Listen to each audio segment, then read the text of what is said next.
A very good evening and welcome to all of you. Fixed preposition महामंथन day 7 में कुछ खास prepositions आप सीखने जा रहे हैं। आइए स्टार्ट करते हैं क्लास को।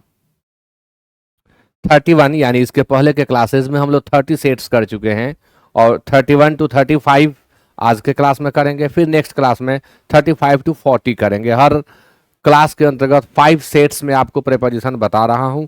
अगर आप पहली बार देख रहे हैं, इसके पहले के क्लासेस को नहीं देखे हैं, तो उन्हें जरूर देख लें। आइए शुरू करते हैं। शब्द आपके सामने है कॉन्सिस्ट। अब समझना है कि कॉन्सिस्ट के साथ प्रेपोजिशन क्या लगाते हैं। कॉन्सिस्ट शब्द का अर्थ होता है से बना होना, लेकिन जब कॉन्सिस्ट के साथ ऑफ लगाते हैं तब इसका अर्थ होता है से बना होना। अगर हम कॉन्सिस्ट के बाद इन का प्रयोग कर देते हैं तो अर्थ बदल जाता है और यह अर्थ हो जाता है में निहित होना। ध्यान रखें, कॉन्सिस्ट ऑफ से मिलकर बना होना या से बना होना, कॉन्सिस्ट इन में निहित होना। यानी कॉन्सिस्ट के साथ आप ऑफ भी लगा सकते हैं और इन भी। एग्जाम्पल देखिए, दिस बुक कॉन्सिस्ट्स डैश 400 पेजेस। यह किताब 400 पेज से बनी हुई है, यानी इस किताब में 400 पेजेस हैं। तो यहां हम प्रेपोजिशन यूज करेंगे,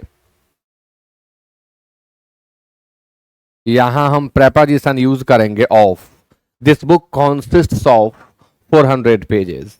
माई happiness consists in your success and this apartment consists that 14 flats.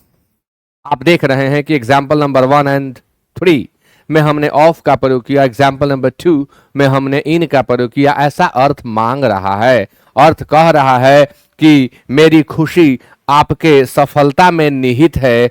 तो में निहित है तो कॉन्सिस्ट के बाद इन लगा दें। से मिलकर बना होना, this apartment consist of 14 flats, यानी यह अपार्टमेंट 14 फ्लैट से बना हुआ है या इस अपार्टमेंट में 14 फ्लैट्स हैं। तो यह यूनिक चीज आपने सीखा। आइए आगे बढ़ते हैं। ऐसे ही यूनिक चीजें प्रिपरेशन के अंतर्गत मैं बता रहा हूं। आप पहले के वीडियोस को जरूर देखें और आगे भी देखें, शेयर भी करें बहुत सारे लोगों के साथ। नेक्स्ट है क्योर। क्योर शब्द का अर्थ होता है से निरोग करना, से मुक्त करना, चंगा कर देना, ठीक कर देना। अब क्योर वर्ब का भी काम करता है और क्योर नाउन का भी काम करता है। जब क्योर नाउन का काम करता है तब अलग प्रेपोजिशन लेता है, वर्ब का काम करता है तब यह अलग प्रेपोजिशन लेता है। अब आपको सीखना है कि वह क्या है। तो जब क्योर वर्ब का काम करता है तब ऑफ लेता है, नाउन का काम करता है फॉर लेता है। ये याद रखें। एग्जाम्पल से आप समझ जाएंगे नाउन और वर्ब के बीच के डिफरेंस को। और पहले बताया भी हूं कि जब भी कोई नाउन सेंटेंस में हम यूज करते हैं तो उसके साथ किसका इस्तेमाल करते हैं, किसी डिटर्मिनर का, जो डिसाइड करा देता है, जो डिटरमिन करा देता है कि यह शब्द नाउन के रूप में यूज हो रहा है। तो आइए देखते हैं। There is no cure. अब यहां आप नो शब्द देख रहे हैं क्योर के पहले, जिसने यह साबित किया कि यह क्योर शब्द नाउन का काम कर रहा है। और जब क्योर नाउन का काम करेगा तब हम फॉर का प्रयोग करेंगे। तो there is no cure for AIDS. AIDS के लिए कोई क्योर नहीं है। He was cured dash cancer, was cured verb का third form. The given sentence is in passive voice and it is already clear that we have to use of. Now there is perfect cure dash TB tuberculosis. There is perfect cure, there is perfect cure. अब यहां cure किसका काम कर रहा है, noun का, क्योंकि perfect इसके पहले एडजेक्टिव आ गया तो एडजेक्टिव प्लस नाउन का कॉम्बिनेशन यहां आपको दिख रहा है, इसलिए यहां हमें फॉर का यूज करना है। तो ये सारी यूनिक चीजें आप खुद सीखें, इसे याद करें और शेयर करें ताकि बहुत सारे लोग सीख सकें कम समय में परफेक्ट चीजें। नेक्स्ट,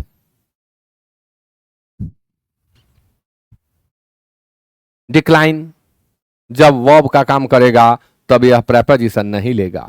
डिक्लाइन जब नाउन का काम करेगा तब ऑफ लेगा, का, के, की के अर्थ में। लेकिन यही डिक्लाइन जब आपके चरित्र में आ जाए, किसी चीज की प्राइस में आ जाए, तब डिक्लाइन इन का प्रयोग ले लेता है। आप फिर से एक बार समझ लें।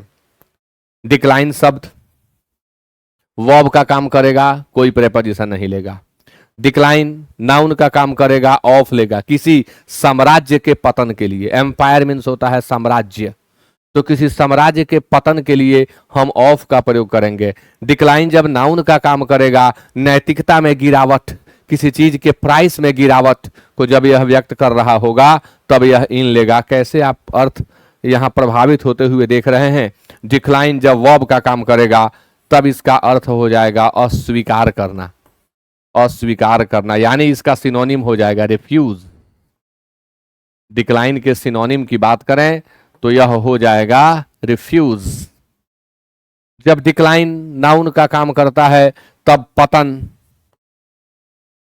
या गिरावट के अर्थ में यूज होता है, पतन या गिरावट। इसे ध्यान में रखेंगे तो एग्जाम्पल को आसानी से बना देंगे। सी डिक्लाइंड डैश माई रिक्वेस्ट, उसने मेरे रिक्वेस्ट को ठुकरा दिया, उसने मेरे रिक्वेस्ट को अस्वीकार किया, मेरे आग्रह को, मेरे विनती को अस्वीकार किया।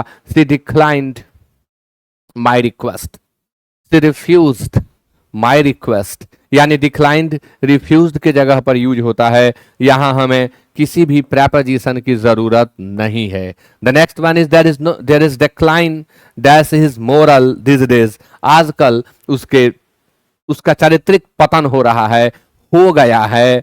तो डिक्लाइन यहाँ पतन, गिरावट को व्यक्त कर रहा है, और जब यह पतन या गिरावट चरित्र में या प्राइस में आएगा तब हम इन का प्रयोग करेंगे। और we have seen the decline dash Mughal empire, यहां ई कैपिटल होगा। We have seen the decline of, हमने मुगल साम्राज्य के पतन को देखा है। तो जब यह पतन के अर्थ में का के की को लेगा तब ऑफ लेगा। चरित्र में गिरावट, इसके में डिटेरियोरेशन आ गया, तो डिटेरियोरेशन को जब यह व्यक्त करेगा तब इन लेगा। और जब अस्वीकार करने के अर्थ में आएगा तब यह प्रेपोजिशन नहीं लेगा। इन सारी चीजों को आप ध्यान में रखेंगे तो बहुत स्ट्रांग हो जाएंगे प्रेपोजिशन के अंतर्गत। नेक्स्ट चीज है आपके सामने, वह है डिजायर। शब्द है डिजायर। डिजायर मीन्स होता है इच्छा रखना, आकांक्षा रखना, अभिलाषा रखना, वर्ब है। डिजायर का जब हम एडजेक्टिव बनाते हैं तब यह डिजायरस हो जाता है। डिजायर के साथ फॉर प्रेपोजिशन का प्रयोग करते हैं, डिजायरस के साथ हम ऑफ का इस्तेमाल करते हैं। जहां भी डिजायर आएगा फॉर दे दें, और कहीं भी अगर डिजायरस आ रहा है तो आप ऑफ दे दें, बिल्कुल सही होगा। देखिए एग्जाम्पल। अच्छा, अंतर तो मैंने बताया, यह नाउन है, यह एडजेक्टिव है। डिजायर का अगर अर्थ इच्छा है तो इसका इच्छुक होगा। He desires dash a lofty building, word यहां लॉफ्टी है। लॉफ्टी का अर्थ क्या होता है? गगनचुंबी, जो आकाश को छूने वाला हो, वो लॉफ्टी है। तो he desires for a lofty building. He is desirous dash a good job, तो he is desirous of a good job. She desires dash a luxurious car, so she desires for a luxurious car. 34 हमने complete किया। अब आपके सामने 35 है। शब्द है deal. Deal शब्द की खूब चर्चा होती है। डील शब्द हमेशा आप सुनते हैं, आमतौर पर बातचीत में लोग डील का इस्तेमाल खूब कर लेते हैं। डील शब्द डिफरेंट प्रेपोजिशंस, डिफरेंट कॉन्टेक्स्ट में लेकर के मीनिंग को कितना प्रभावित करता है, आइए देखते हैं। अगर आप डील के साथ इन का प्रयोग करते हैं तो अर्थ हो जाएगा व्यापार करना या बेचना। अगर आप डील के साथ विद का प्रयोग कर देते हैं तो अर्थ हो जाएगा व्यवहार करना, वर्णन करना, वर्ताव करना, निबटना यानी सामना करना। और यदि डील के साथ आप आउट का प्रयोग कर देते हैं तब अर्थ हो जाएगा वितरित करना, बांटना यानी डिस्ट्रीब्यूट। तो deal in, deal with and deal out different context में आप यूज करेंगे, मीनिंग को समझते हुए आप यूज करेंगे। ऐसा नहीं कि डील के साथ तो केवल इन ही लगता है। तो देखिए, ही deals dash his customers politely, वह अपने ग्राहकों के साथ विनम्रता पूर्वक व्यवहार करता है। अब जब व्यवहार वर्ताव की बात आ जाएगी तब हम डील के साथ विद का प्रयोग करेंगे। नेक्स्ट वन है he deals dash stationery. He deals dash stationery, तो अब यहां स्टेशनरी यानी लेख्य सामग्री का वह व्यापार करता है या को बेचता है तो हम डील के साथ इन का प्रयोग कर लेंगे।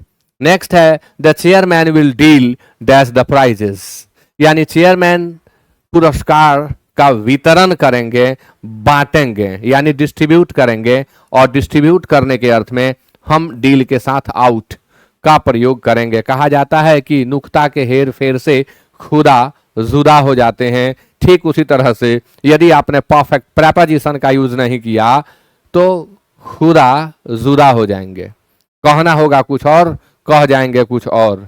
इसलिए प्रेपोजिशन का परफेक्ट नॉलेज होना बहुत जरूरी है, जो मैं अपने यूट्यूब चैनल पर रोज सिखा रहा हूं। चैनल पे जुड़ना है और इन सारी चीजों को फ्री ऑफ कॉस्ट सीखना है। आइए आगे बढ़ें। हाँ, 35 यानी इस क्लास का सेट कंप्लीट होता है। मिलेंगे नेक्स्ट क्लास में 36 to 40 को लेकर के। With that it is over. Thank you so much and good night.